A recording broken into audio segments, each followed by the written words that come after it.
Eu tenho uma matéria chamada Formação Econômica do Brasil, e não dá para falar de Brasil sem falar de café. Campinas foi uma região de forte produção cafeira, então decidi visitar o Lago do Café, com as devidas medidas de segurança, claro.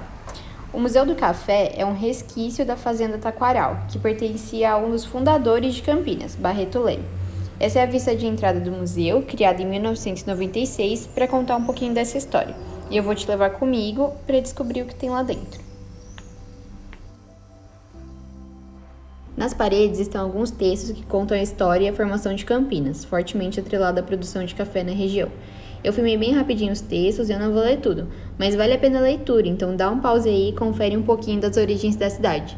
Eu adianto que a área que hoje se acha instalada a cidade de Campinas conta com um pouco mais de 260 anos de história colonial, imperial e republicana, mas com milhares de anos de história indígena.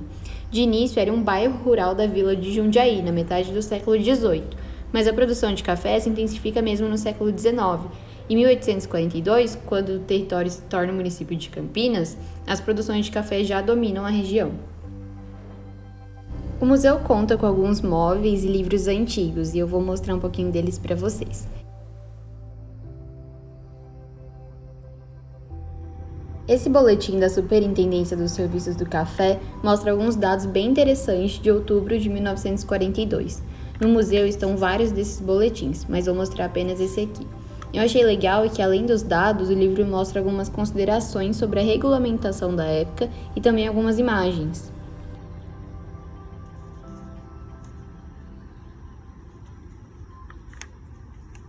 Aqui vemos alguns dados de produção e também de exportação do café no Brasil.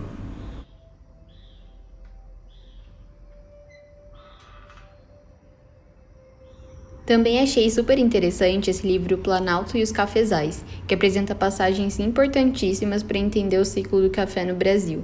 Ele tá bem antiguinho, eu fiquei até com medo de abrir ele, mas eu vou mostrar um pouquinho dele para vocês. Essa passagem explana algumas peculiaridades do território paulista e cita algumas das principais cidades participantes do ciclo no século XVI, como Mogi das Cruzes e Jundiaí. Essa cita o povoamento no Vale do Paraíba e as novas implantações de terra em Piracicaba e Campinas. Nem precisa ler muito para saber que o Vale do Paraíba e a região de Campinas, Piracicaba, era uma região muito importante. Essas regiões aparecem muitas vezes em todos os textos que eu li lá.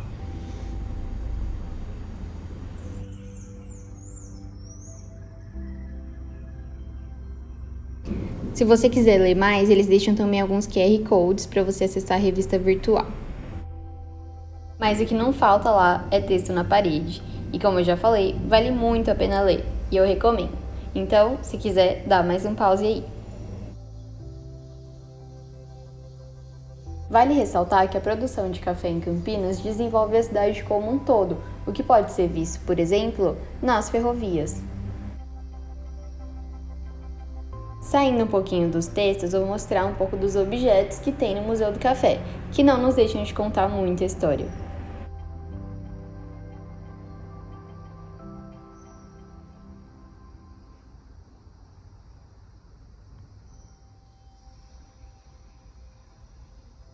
Eu achei muito legal essa torradeira gourmet de café. A gente acha que gourmet é só de hoje em dia, não é não, viu? Achei legal também essa balança de café. Gente, ela é enorme, é maior que eu.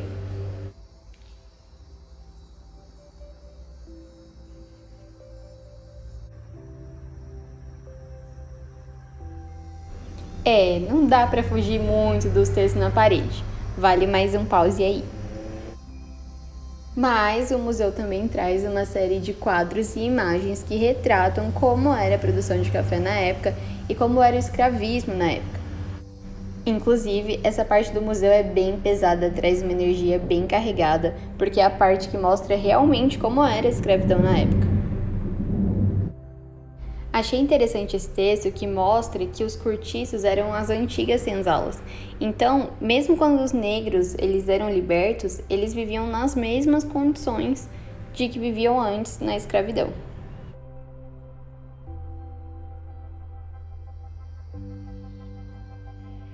Esse texto aqui trata um pouquinho das modernizações que já vinham acontecendo desde 1870, como a construção de ferrovias, correios, telégrafos, teatros, clubes, escolas e etc.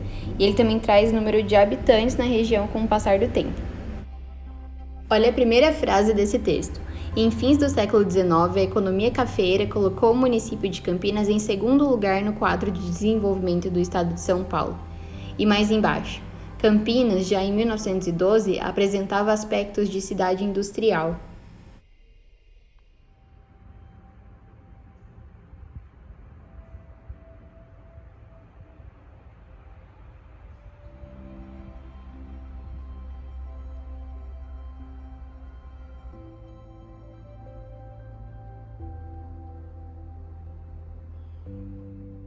Não é um texto corrido, mas vale a pena outro pause. Aqui a gente vê a cronologia do ciclo do café em Campinas, de 1815 a 1945, já na era Vargas.